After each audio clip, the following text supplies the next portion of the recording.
your soul, you're losing it.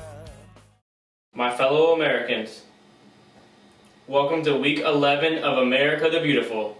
I'm the commish, Joshua T.A. Hicks. There's one number I want you to think about. 34. Think about it. While you're thinking about it, let's check out Gary's wide receivers for this week. All right, thanks for the introduction there, Commish. And now we're going to go to these wide receivers because we all know it's a pass-heavy league. So let's start off with the first guy who's coming back. He's starting against his old team in Minnesota, and that's Percy Harvin. But the one thing I'm going to be cautious about is his snap count. He might not play that much because the Seattle is 8-1.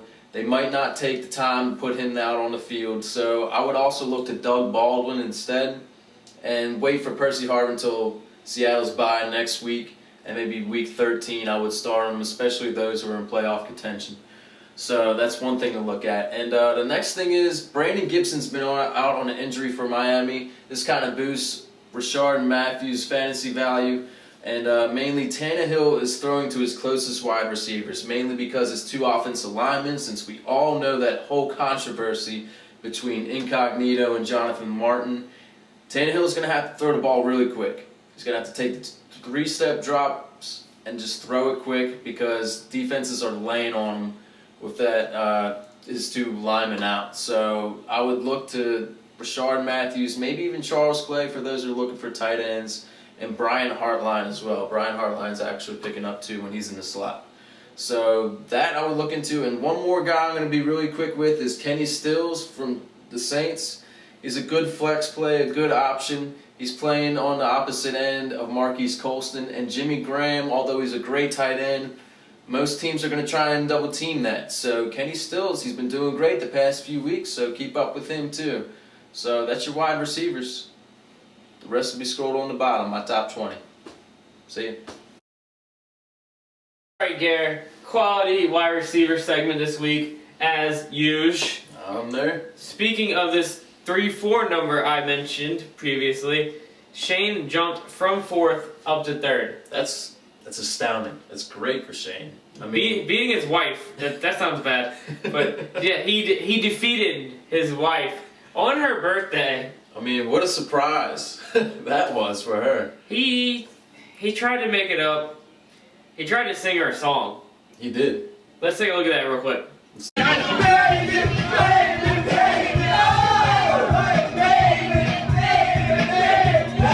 Commissioner, what do you think about that? I mean, That was for you, Sean. whoa, Sean, how did you like that one? But congrats to Shane. He's in 3rd place now from 4th.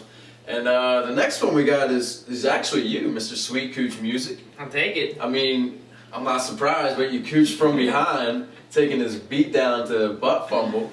He's kind of a little salty sailor at work this week. So I've heard, man. He's been telling me all about that AJ Green reception. Yes, it was great. So, yeah, that one actually puts you from 3 of your last 4 games you've won, which is awesome, man. Keep it up. Thanks, Gary. And your boy, Debo. exceeding the speed limit of 35? Yes. And what is he catching? He's catching a charge. Marijuana charge. Smoking the Booyah. reefer. This man has only been held to about 33 catches. He's only been limited to that. Yes. He exceeds the speed limit. His only limit is 33 catches this season. So, are we going to look at number 34 for him against Denver? I hope. I hope there's a 34. I hope he exceeds 35, 36, 37, keeps it going. We'll see. Hopefully that happens too, and hopefully a KC win for you guys as And well. then he can go Sonic after the game like he wanted to when he got arrested. Exactly. I don't know anybody who tells the cops that. Debo. But the most important reason why we're here for 34, why? Josh Wagner, the Green Bay Packers, 34 points combined last week. I don't think if anybody that watches or plays fantasy football, they don't want their team to be as low as 34. Yeah, I mean the all girls league. Mm-hmm. I don't think they've had a 34 point. No, I don't think so at all. And and one of them took a kicker in the 3rd round. Mm-hmm. I mean, you should always be ashamed for putting up 34 points. Wagner most definitely needs to be. He has been playing people he shouldn't have been playing whatsoever. Yeah. I mean, for the most part, he's played Dallas against. Dallas The gave him Saints. -1 point against the Saints. I mean, come on, dude. That's retarded. That's Yeah. very bad. Kendall Hunter, -2. Yep, it's very bad. Oh, But you do what you can. Wagner, congrats to our boy Johnny Cashews for beating the shit out of you that whole goddamn week. But oh, hey, man. Kaepernick. Yeah, that's our 3-4 for y'all. Yo, Commish, guess what my favorite type of defense is? What's that? 3-4. All right, guys, welcome back. Week 11 quarterbacks. Yeah, week 11, let's do We this. haven't done a segment together in a while. No, it's It's been a little while. it's good to be back. It's good to be back. Let's talk about, I don't know, 3 to 4 matchups this week. It sounds good. All right, let's do that. We'll start at the 1 o'clock game between Washington and Philly. Nick Foles is going to get the start this week. I think Michael Vick, he's rushed one too many times, 34 rushing attempts this year. So he's going to go with Foles this week, who I mean, as Jim Harbaugh would say, play the hot hand. playing the hot hand. He's super hot right now. He's got good chemistry with Riley, Deshaun, Shady McCoy. Yeah. Everything's clicking there, so why not go with him? He's hot, so Making good decisions. oh yeah, ride that train. RG3, I think is going to have a good game. He's coming off his best game of the year. He's averaging 25 points, fantasy points against Philly, Yep. who is struggling at getting pressure on the quarterback. So And their offense is coming along. I mean, they are. with the emergence of Jordan Reed, Yep. it's giving him a new target. Oh yeah, oh yeah. They're kind of figuring out how to use Roy Halou in there a little bit. Mhm. It's hit and miss, but overall the offense is getting better, so you definitely want to look at him as being a Good change of option. pace there too with Roy Halou. Yeah, Good yeah, change of pace. absolutely. Moving on, we've got Green Bay and New York in the 425 game. Scott Tolzien's going to get the start again this week. They signed Matt Flynn on Monday, who ironically has 34 games played for Green Bay, but he's going to be riding the pond this week, coming off the Kroger grocery line there. You know what though? When you move around as much, I mean, he gets around. He does. He's been around a lot, so maybe it's probably best that they do go with this other guy. Yeah, I think he's young, but he's got a lot of weapons. James Jones is back. Jordy, constant right there. And let's not forget the running game. Eddie Lacy. Good Eddie gracious. Lacy's been a beast. Man. He's been beasting it up. And New York's defense, their secondary's beat up a tad. Tad's a vast understatement. Yeah. On the other side, Eli, I think he's got a pretty good matchup with Green Bay this week. Green Bay gives up a little bit. They're not terrible, but they give up the 8th most points against quarterbacks. So I think Eli, with what he's got around him, I think he can have a decent game. And honestly, they're starting to put together a little bit of a solid streak here. I mean, they're on a 3-game win streak. Let's not talk about that. I'm not a Giants fan at all. All right. That's not going to worry about. Let's move on to Sunday night to Hicks's game of the week. Oh, Kansas big City, Denver. game. Big game coming up for them this week. Denver's defense struggles all around. They give up a lot to the run and the pass. So I think if Alex Smith can stay within the game, not throw the ball a ton, Yeah. hand it to your boy Jamal Charles. Do what he does best. Yeah, manage football games. Mhm. If Jamal Charles can take care of the football, which he generally does, and have a beast of a game, I think The Alex best, Smith will the survive. best path for them to beat the Broncos is to eat the clock. Eat it up, because you give the ball to Manning, even though he is hurt. He's banged up. He's banged up a little bit, but I mean, when you talk about the receivers he's got, plus no Sean Moreno's a monster. Well, I mean, You got to control the time of possession. you've got to when Manning's on the other side of the field, and Manning does have 33 touchdowns this year, one shy of the number 34. Alright guys, once again it's the Commission Morgan. We're here to give the award. We don't have an award, but If we did, you'd get it. you'd get it. The Best of the Bench Award. This is the guy who left the player with the most points on his bench last week.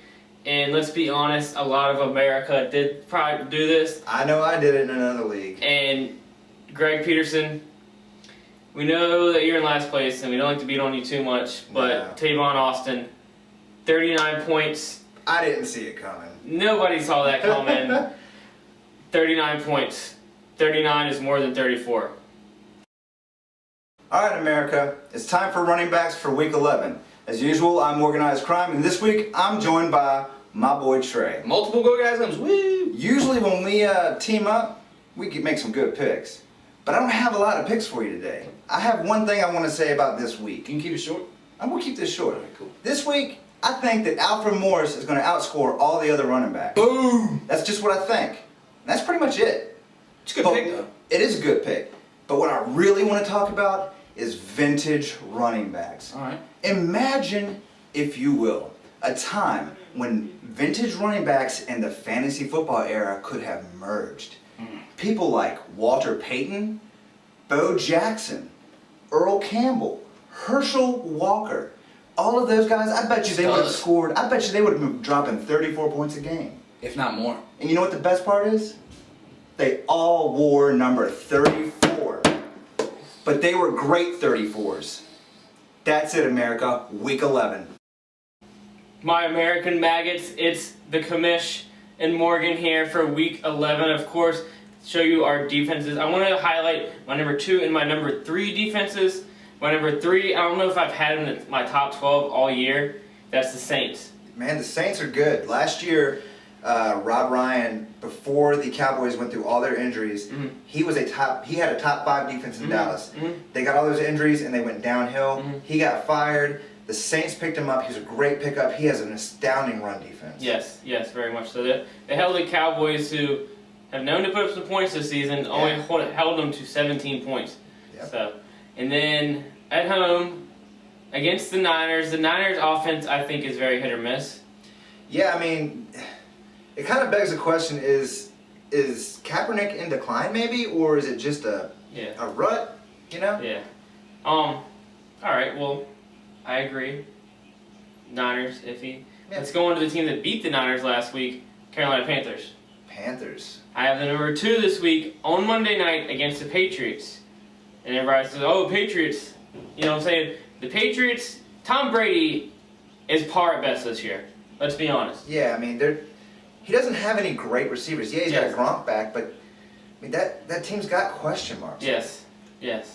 And the Panthers, like I said, showed last week that they can hold a potential high-power offense down. America, week 11. Let's get to tight end time. All right, guys, at this point in the year, we're not going to talk about scrubs anymore. I've separated it into 2 categories. We've got elite. Elite, these guys are going to be giving you between 12 and 20. If you have one, you know who they are. But we're also going to have solid tight ends. These guys are going to give you between 8 and 12 points every week. And in the elite, not much has changed. I mean, the usual cast of characters. But I got Jordan Cameron coming back. Hasn't been seeing much since Hoyer got hurt, but they took a bye last week. And I think with the practice time, they may have focused on getting back to their stud tight end, who was actually leading them to a couple nice victories. So I see Jordan Cameron going back up there into the elite. We'll see how that goes. And as far as the solid tight ends go, I've got Charles Clay in here. He's a guy who's moved up. Scott Chandler, he's been kind of touch and go. But I got both of those guys putting up big numbers. Charles Clay playing against the San Diego defense. The secondary is pretty much one of the worst in the NFL. But moving up into this, we got Rob Hausler. Rob who? What? Rob Hausler? All right. Arizona tight end. He's available in almost every league there is. Still available in America the Beautiful. If you need a plug-and-play option, he's your guy.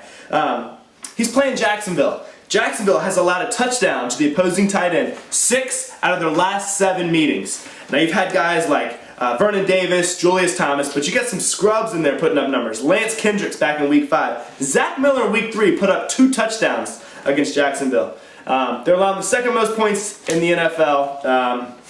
And Rob House is probably going to take advantage this week.